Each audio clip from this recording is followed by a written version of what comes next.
आज हम class 11th की लिमिट चैप्टर स्टार्ट करेंगे, जिसे हम हिंदी में सीमा कहते हैं। सीमा के बारे में आज इस वीडियो में हम लोग पढ़ेंगे। बहुत ही इंपॉर्टेंट चैप्टर है, बहुत ही इंपॉर्टेंट कॉन्सेप्ट है, जो कि फलन से रिलेटेड है, फंक्शन से रिलेटेड है। और इसके जो कॉन्सेप्ट हैं वो यूज होंगे डेरिवेटिव्स निकालने में, यानी लिमिट का जो एप्लीकेशन है वो डेरिवेटिव्स के लिए है। ठीक है, तो बहुत ही सावधानी से, बहुत ही ध्यानपूर्वक इस चैप्टर को समझने की आवश्यकता है। बच्चों देखिए, लिमिट शब्द जो है ये क्या अर्थ देता है, ये हमें सबसे पहले ध्यान देने की जरूरत है। लिमिट का कॉन्सेप्ट हमें बहुत जरूरी है पता करना। ठीक है, आपने देखा होगा कि जब हम 1/3 की वैल्यू निकालते हैं डिवाइड करके, तो इसकी वैल्यू कुछ इस तरीके से आती है।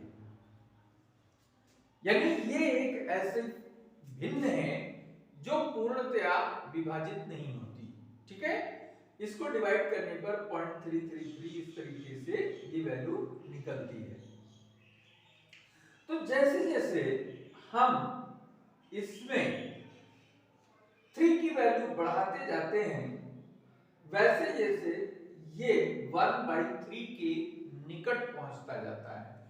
0.3 फिर उसमें 0.33 है, 0.3 की वैल्यू, फिर उसके बाद 0.33 की वैल्यू, फिर इसके बाद 0.33 की वैल्यू। इस तरीके से जब हम देखते जाते हैं कि ये बढ़ता जा रहा है, जैसे जैसे हम 3 बढ़ा रहे हैं हर एक टर्म्स में, वैसे वैसे ये 1/3 के निकट पहुंचता जा रहा है, निकटतम पहुंचता जा रहा है। तो ये जो मान है, अगर हम देखें तो ये एग्जैक्ट वैल्यू जो है वो 1/3 की नहीं है। ठीक है, एग्जैक्ट वैल्यू ये नहीं है, ये वास्तविक मान नहीं है 1/3 का। ये वैल्यू जो है एक्सपेक्टेड वैल्यू है, जिसको हम सीमांत मान कहते हैं, निकटतम मान कहते हैं। और उस निकटतम मान में हम यहाँ देखते हैं कि जैसे जैसे हमारा 3 में बढ़ता चला जा रहा है, वैसे वैसे हम 1/3 की ओर अग्रसर हो रहे हैं, यानी we approaching towards 1/3। ठीक है, तो इस तरीके से जो ये जब यहाँ पे हम पर्याप्त मान इसमें 3 ले लेते हैं, तो ये मान इसके 1/3 के बिल्कुल निकट आ जाता है, लेकिन 1/3 तब भी नहीं होता है। बिल्कुल 1/3 के जस्ट पास में 1/3 को अगर हम यहाँ पे नंबर लाइन पे डिनोट करें, तो जस्ट इसके पास ये वैल्यू एग्जैक्ट नहीं, इसके लेफ्ट से या तो एग्जैक्ट इधर अप्रोच कर रहा है या राइट से इधर अप्रोच कर रहा है, उसके पास तक पहुंचने का निकटतम मान प्राप्त हो रहा है। तो ऐसी स्थिति में इसको हम कहते हैं सीमांत मान। क्या कहते हैं? इसको कहते हैं लिमिटिंग वैल्यू, लिमिटिंग वैल्यू, या इसको कहते हैं सीमांत मान। ठीक है, तो 1/3 और 0.00003 के बीच का जो डिफरेंस है, उसको हम जितना चाहें उतना कम कर सकते हैं। ठीक है, अब देखिए यहां पर एक छोटा सा हमने लिया है, एक इनफाइनाइट सीरीज ली है।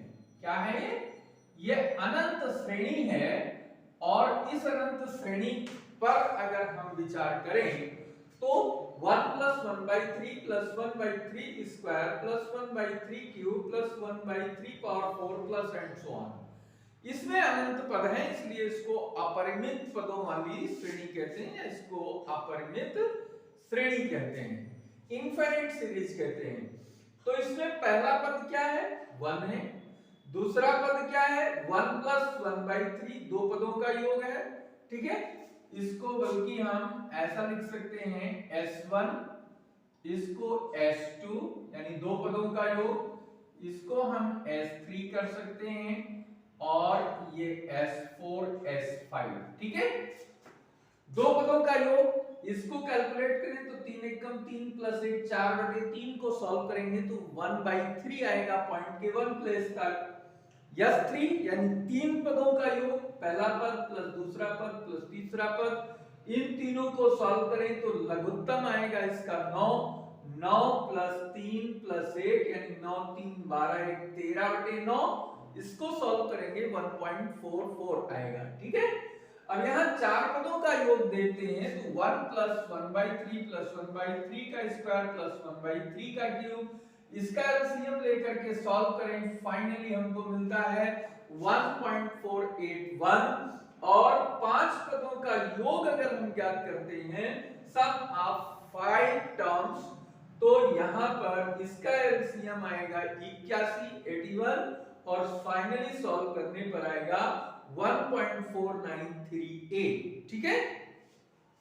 लेकिन हमने एक ही जीपी पढ़ा हुआ है तो इसको देखने से पता चल रहा है कि ये जीपी है, तो सम ऑफ इनफाइनाइट टर्म्स की अगर हम इस फार्मूले से वैल्यू निकालें तो ये निकल के आता है, इसका डिफरेंस कॉमन रेशियो है 1/3, तो ये बनेगा 3/3 माइनस 1 यानी 2, कितना आ रहा है 1.5, यानी जो इसका एग्जैक्ट योग आ रहा है सम ऑफ इनफाइनाइट टर्म्स का वो कितना आ रहा है 1.5 आ रहा है। लेकिन यहां से देखें तो पहला टर्म क्या है 8, दूसरा टर्म क्या है 1.3, तीन पदों का योग क्या है 1.44, चार पदों का योग है 1.481 और पांच पदों का योग है 1.4938। यानी जैसे जैसे हम श्रेणी के पदों की संख्या बढ़ाते जा रहे हैं वैसे वैसे इनका जो योगफल है वो 1.5 के निकट पहुंचता जा रहा है।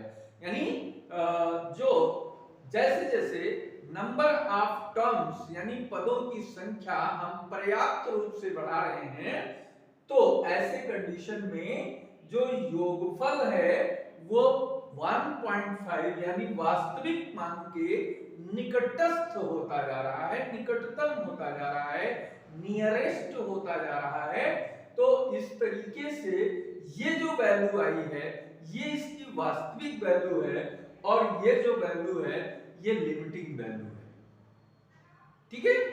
तो इस तरीके से हम देखें तो अनंत श्रेणी में हम पदों की संख्या को पर्याप्त रूप से बढ़ाकर उनके योगफल और इनके वास्तविक योगफल दोनों में डिफरेंस को हम अपनी इच्छानुसार कम कर सकते हैं। तो इस तरीके से इनका योगफल देखें तो ये वास्तविक के नियरेस्ट होता जा रहा है, यानी पदों की संख्या हम बढ़ाते जा रहे हैं, वास्तविक मान के पास अग्रसर होते चले जा रहे हैं। तो इस कॉन्सेप्ट को तो ये जो मान है वो एग्जैक्ट 1.5 नहीं हो सकता है, वो उसके जस्ट अप्रोच में रहेगा, जस्ट उसके नियरेस्ट में रहेगा। तो इसलिए इसको क्या कहेंगे, इसको लिमिटिंग वैल्यू कहते हैं और इसको हिंदी में सीमांत मान कहते हैं, ठीक है। इस तरीके से ये कहलाता है। अब हम अगर बात करें कि limit of A sequence, limit of A sequence, sequence माने अनुक्रम की सीमा। अगर किसी अनुक्रम की सीमा हमको निकालनी है तो क्या करेंगे, देखिए किसी भी अनुक्रम के nवें पद को हम इस तरीके से लिखते हैं, अनुक्रम का nवां पद, इसको हम कहीं कहीं tn से लिखते हैं, कहीं कहीं an से लिखते हैं या कहीं कहीं sn से लिखते हैं। ये इसका प्रतीक सिंबल, ठीक है। तो मान लीजिए कि tn बराबर हमारे पास 1/n है। n क्या है, ये नेचुरल नंबर है, ठीक है, प्राकृतिक संख्या। तो अब इसको देखने से पता चलता है कि जैसे जैसे हम n का मान इंक्रीज करते हैं वैसे वैसे 1 का मान 1 रखेंगे तो 1 आएगा, 2 रखेंगे 1/2, फिर 1/3, फिर 1/4। जैसे जैसे इनका डिनोमिनेटर बढ़ता चला जा रहा है वैसे वैसे इनकी वैल्यू क्या हो रही है, छोटी होती जा रही है। 1/2 सब 1/1 यानी 1 सबसे बड़ा है, 1/2 उससे छोटा है, 1/3 1/2 से भी छोटा है, 1/4 1/3 से भी छोटा है। यानी जैसे जैसे n का मान हम बढ़ा रहे हैं वैसे वैसे वैल्यू जो है tn की यानी t की पदों का मान घटता चला जा रहा है। अब मान लीजिए कि अगर हम इसको बहुत इनफाइनाइट की ओर बढ़ाते चले जाएं तो इसको हम कुछ इस तरीके से लिखते हैं, limit n tends to infinite tn is equal to, ये वैल्यू किसके बराबर हो जाएगी, 0 के बराबर हो जाएगी। ये है सिंबल लिमिट का। लिमिट का सिंबल है LIM, लिखकर लिमिट इन शॉर्ट में n tends to infinite, और ये है सीक्वेंस का nवा पद यानी tn मॉड में लगाया गया है, ठीक है, क्योंकि ये वैल्यू चाहे लेफ्ट से अप्रोच करे चाहे राइट से अप्रोच करे, दोनों केस में ये 0 पर ही नियरेस्ट में पहुंचेगी, ठीक है। तो ये लिमिटिंग वैल्यू कहलाती है। यानी कहने का मतलब है कि हम अगर इनमें पदों की संख्या बढ़ाते जाएं तो उस स्थिति में एक दूसरा सीक्वेंस ले लीजिए, मान लीजिए Sn है 1 + 1/n। अब यहाँ पे n जैसे जैसे बढ़ता चला जाएगा, जिन का मान हम 1 2 3 4 ऐसे रखते चले जाएंगे तो ये मान क्या होगा, 1 के तरफ अग्रसर होगा, अप्रोचेस टू 1, ठीक है। तो ऐसी स्थिति में हम यहाँ पे लिख सकते हैं limit n tends to infinite. जैसे जैसे हम 1 से लेकर आगे इनफाइनाइट की ओर बढ़ेंगे वैसे वैसे इस Sn का मान कितना हो जाएगा, इसका मान सिंपली आपको मिलेगा 1, ठीक है। अब मान लीजिए कि ये 1 नहीं है, कोई एक ऐसा सीक्वेंस है S1 S2 S3, इसके टर्म्स हैं, पद हैं, पहला पद दूसरा पद तीसरा पद और nवा पद इसका n है। तो ऐसी स्थिति में इसका जो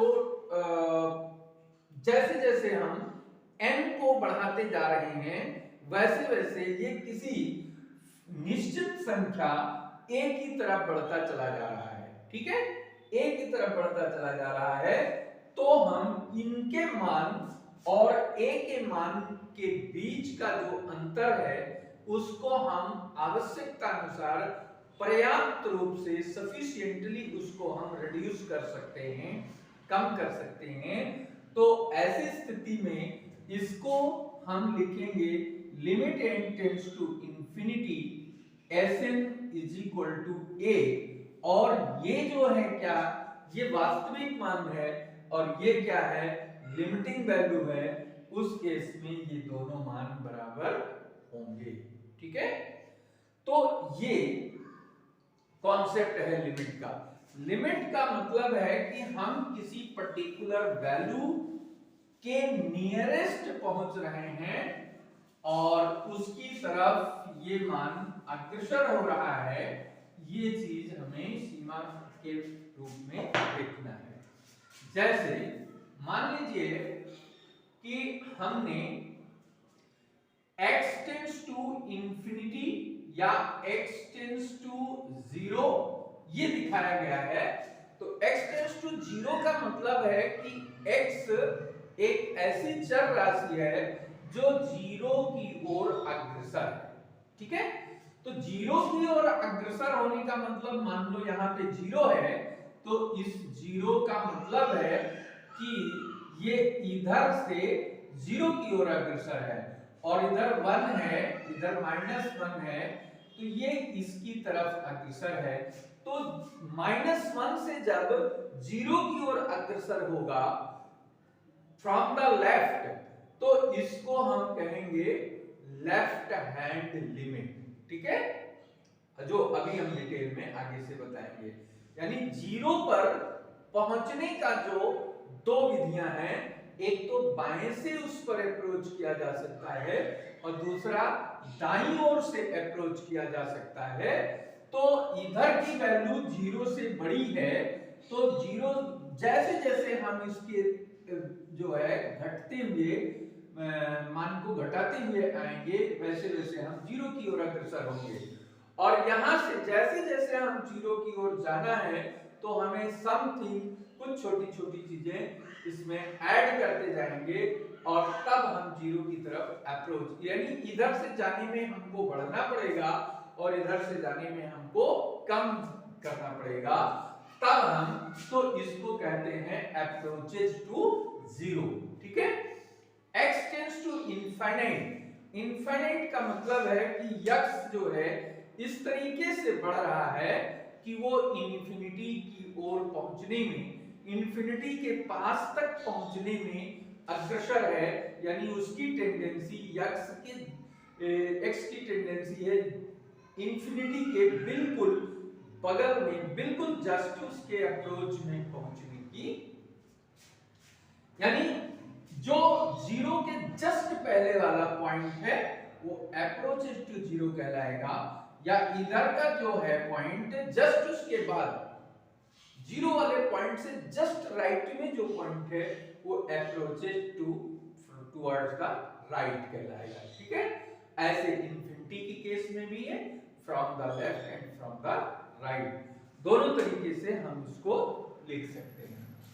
और इसी को जब किसी पर्टिकुलर वैल्यू पर ले लिया जाता है, x tends to a, x tends to a refer करता है कि इसका मतलब है x जो है वो a की ओर अग्रसर है, x approaches toward ए की ओर बढ़ रहा है। अब ए की ओर बढ़ने के लिए यहां पर दो वैल्यू हो सकती हैं, towards the right and from the left. तो ऐसे केस में इस पॉइंट को हम लिखेंगे a माइनस एच और इस पॉइंट को लिखेंगे a प्लस एच। तो यहां पर जो वैल्यू जस्ट इसके, मतलब इसको आप ये भी कह सकते हो इसके जस्ट बगल वाला और इसके जस्ट बगल वाला, इसके जस्ट बगल, ये जो है एग्जैक्ट वैल्यू वास्तविक मान a को डिनोट कर रहा है, उसके जस्ट आगे वाला पॉइंट ये a प्लस एच को डिनोट कर रहा है और इसके जस्ट बगल वाला पॉइंट a माइनस एच को डिनोट कर रहा है। तो ये जो मान है और ये जो मान है, ये मान दोनों नियरेस्ट मान है, इसलिए इनको सीमांत मान कहते हैं। यानी किसी फलन की सीमा क्या है, किसी फलन की सीमा, फलन की सीमा का तात्पर्य है फलन का वास्तविक मान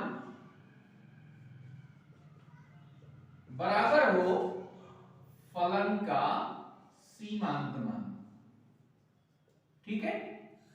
फलन का सीमांत मान और फलन का वास्तविक मान जब बराबर होता है जिस पॉइंट पर, उस पॉइंट पर इस मान को फलन की सीमा कहते हैं, लिमिट ऑफ द फंक्शन कहते हैं, ठीक है। अब फलन का मान, अब फलन अभी हम उसके बारे में बताएंगे, अभी उस पर आगे चर्चा करेंगे, ठीक है।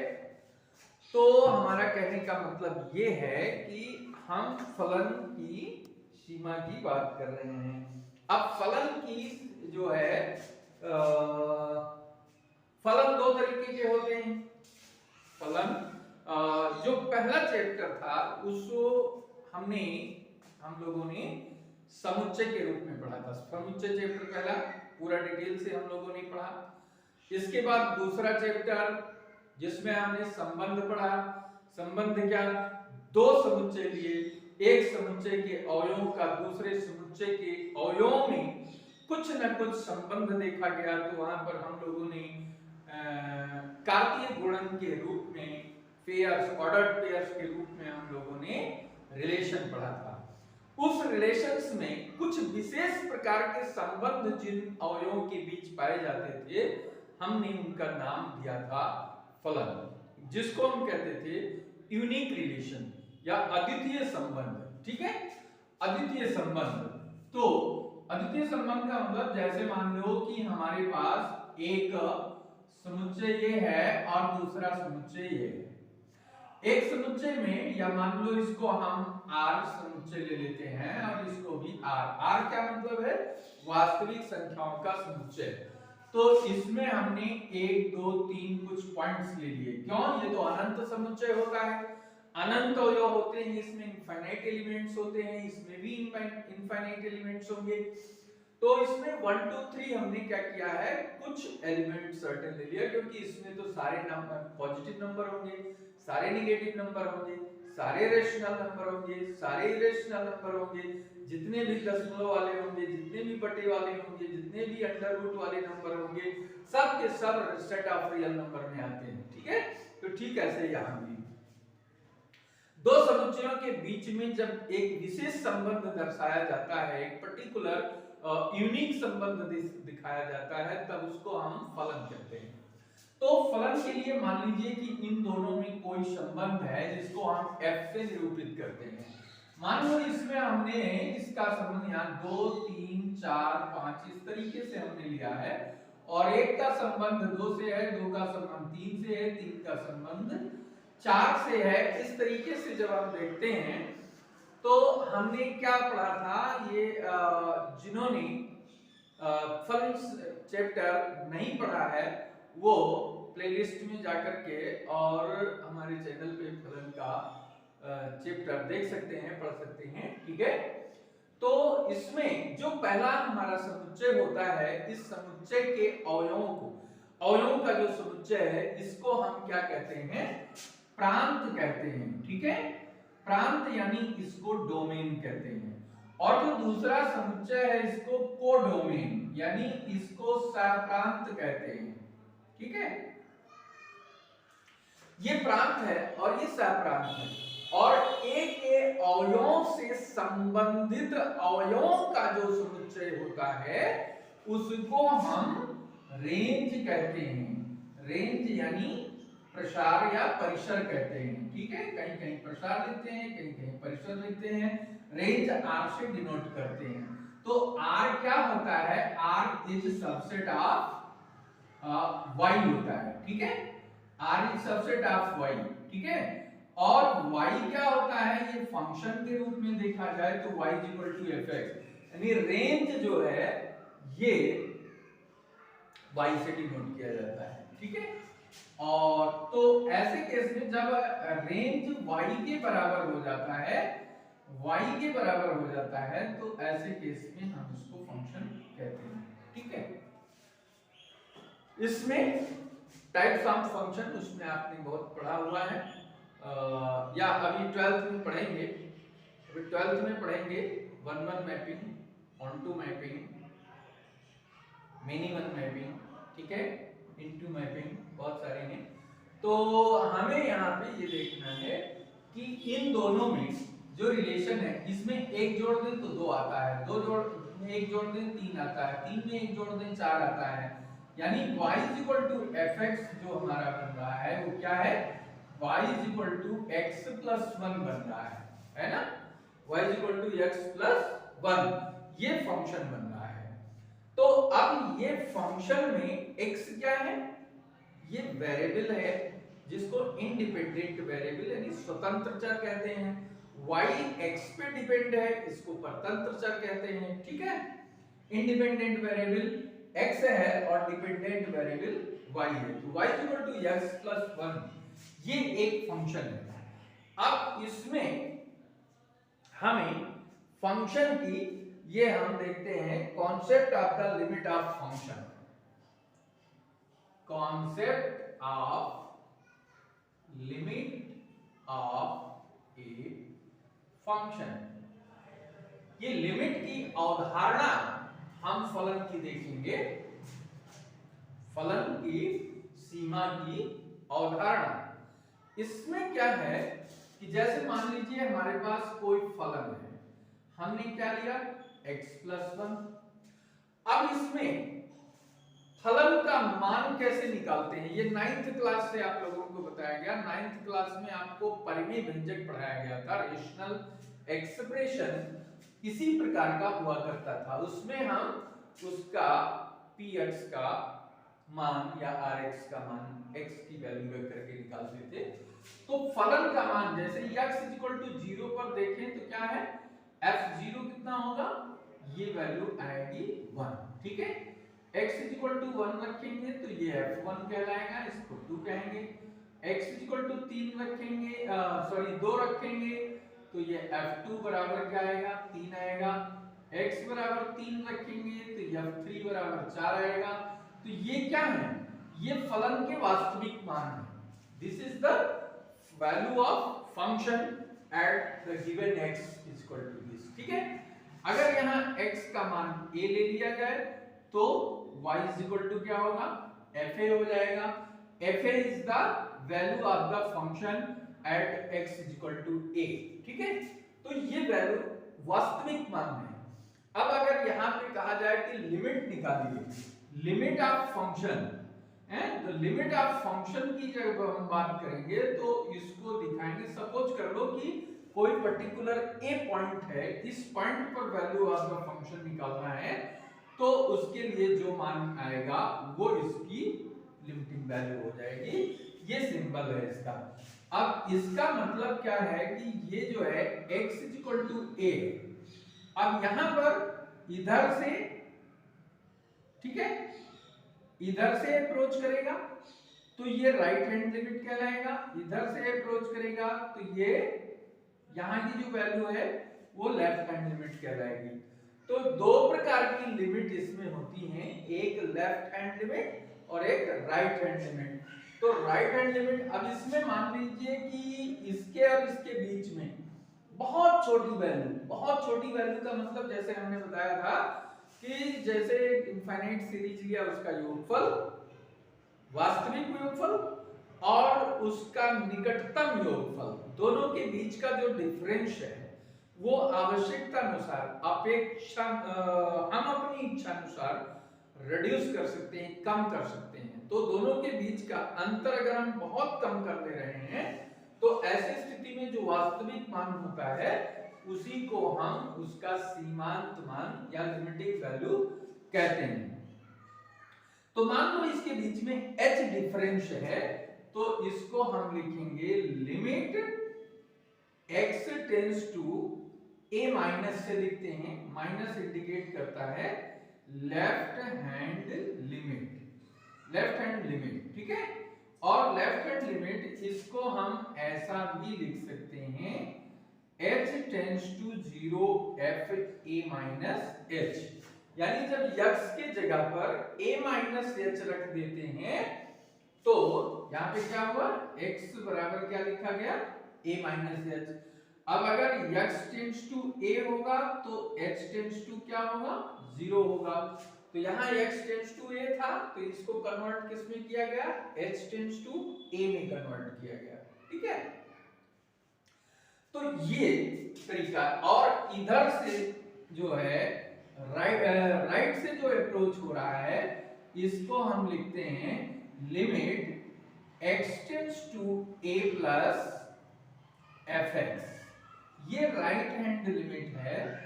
और यहाँ पर इसको हम ऐसा लिख सकते हैं x equal to a plus h, तो ये राइट हैंड लिमिट हो जाती है।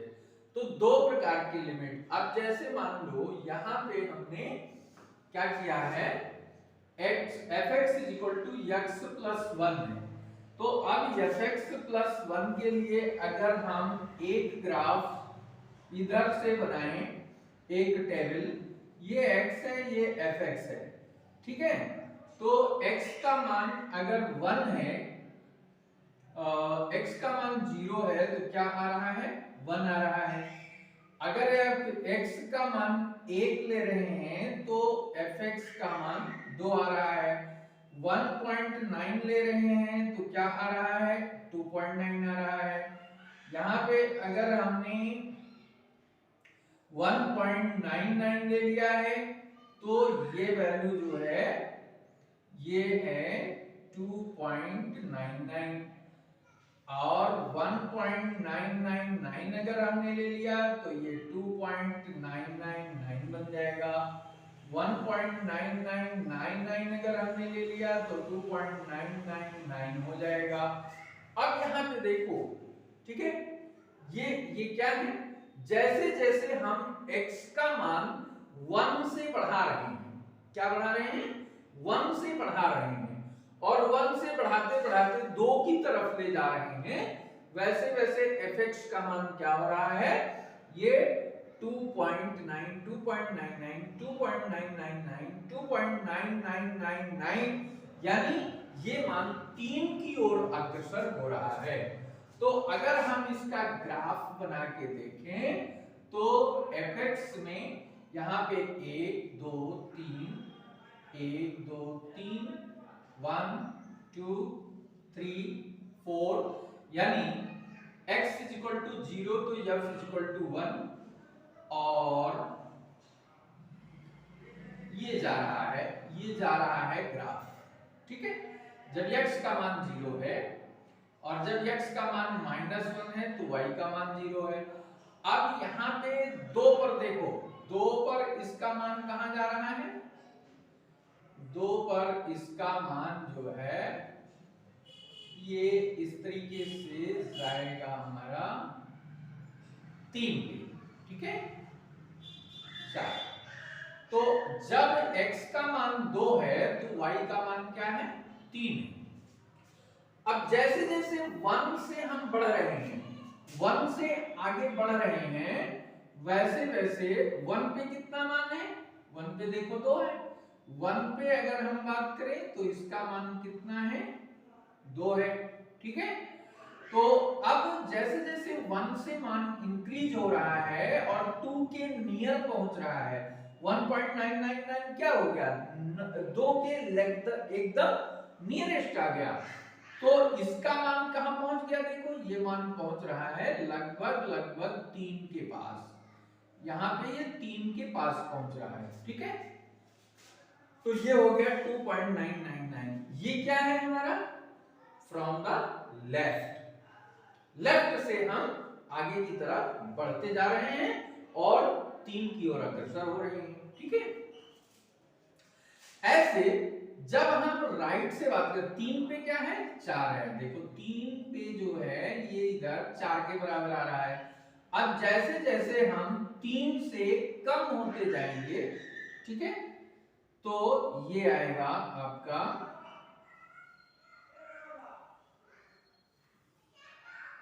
और भी देख सकते हो x fx, अगर हमने यहां हमने लिया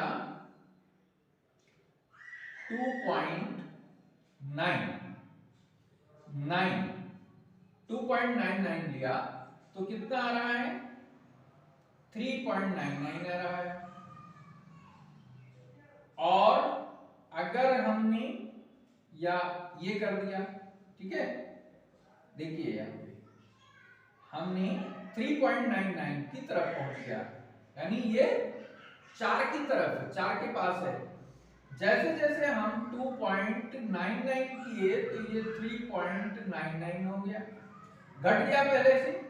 अब जब हमने 2.9 किया तो ये 3.9 हो गया, यानी 3 के और पास हो गया। और अगर हम इसमें 2.1 कर दें,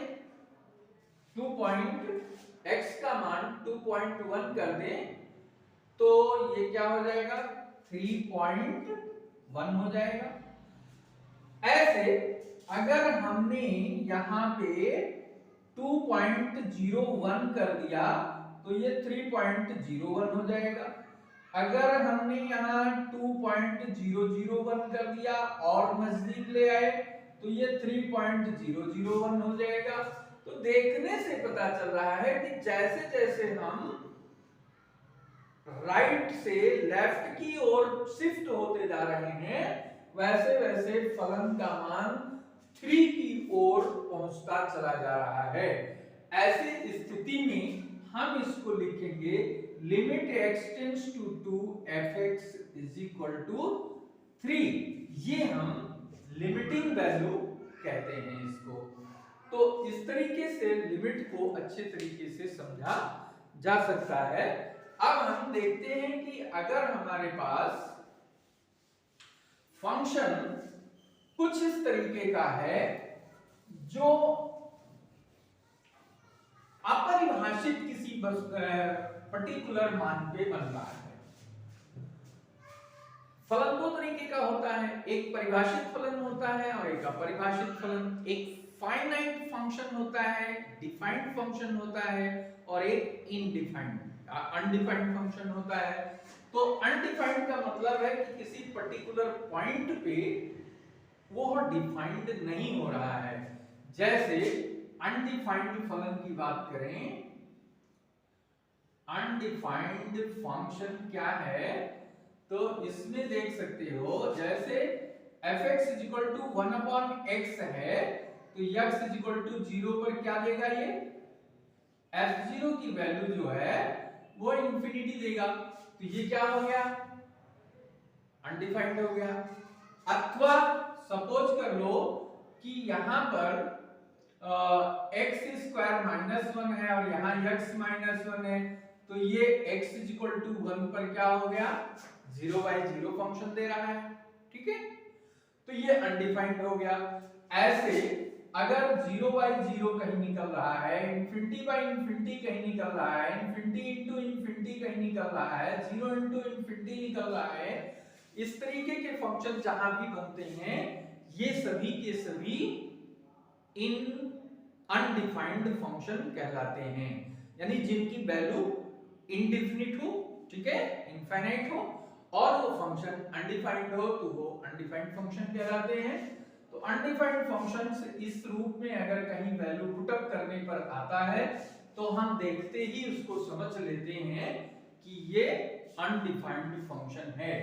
तो ऐसे फंक्शंस को हम कैसे इनके लिमिट निकालें, ठीक है, तो लिमिट निकालने के लिए अब यहां पे पहला स्टेप क्या होगा कि इसको हम कुछ इस तरीके से करते हैं कि ये फैक्टर हो जाए। अगर ये फैक्टर हो रहा है तो दोनों में देखते हैं जो कॉमन फैक्टर है उसको हम कैंसिल कर देते हैं और fx बराबर यहाँ x+1 निकल के आ गया।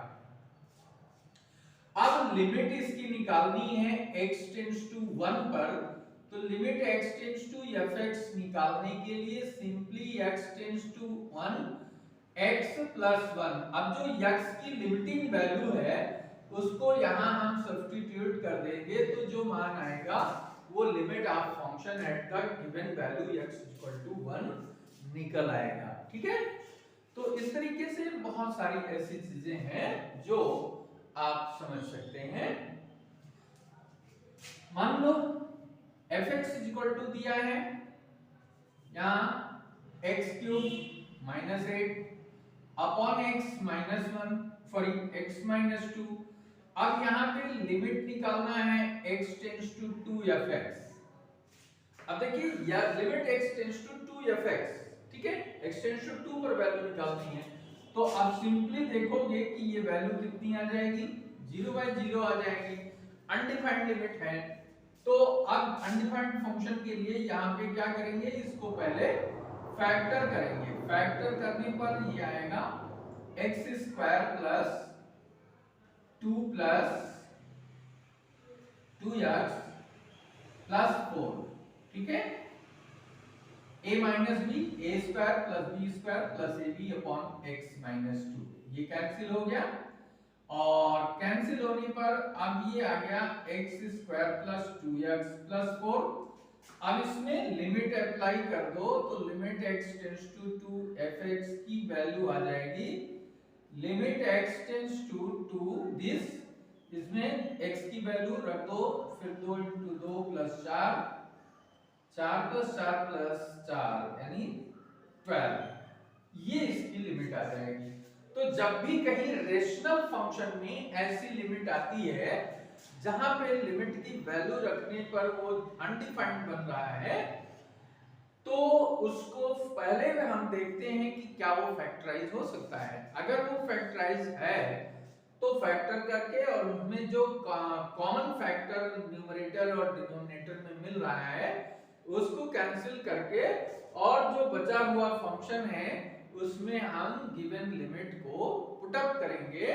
तो पुट करने पर जो कैलकुलेशन के बाद वैल्यू आएगी वो फंक्शन की लिमिटिंग वैल्यू होगी, वो लिमिट आएगा। अब यहाँ पे एक आता है एग्जिस्टेंस ऑफ लिमिट। लिमिट का अस्तित्व है कि नहीं है ये देखना है। सीमा का अस्तित्व, ठीक है, कैसे पता करें कि कोई सीमा अस्तित्व में है या नहीं है। तो सीमा का अस्तित्व पता करने के लिए सबसे पहले हम दिए हुए फंक्शन का लेफ्ट हैंड लिमिट यानी बाईं सीमा निकालते हैं, फिर राइट हैंड लिमिट यानी दाईं सीमा निकालते हैं, और दोनों के वैल्यू अगर इक्वल आती है तो हम कहते हैं कि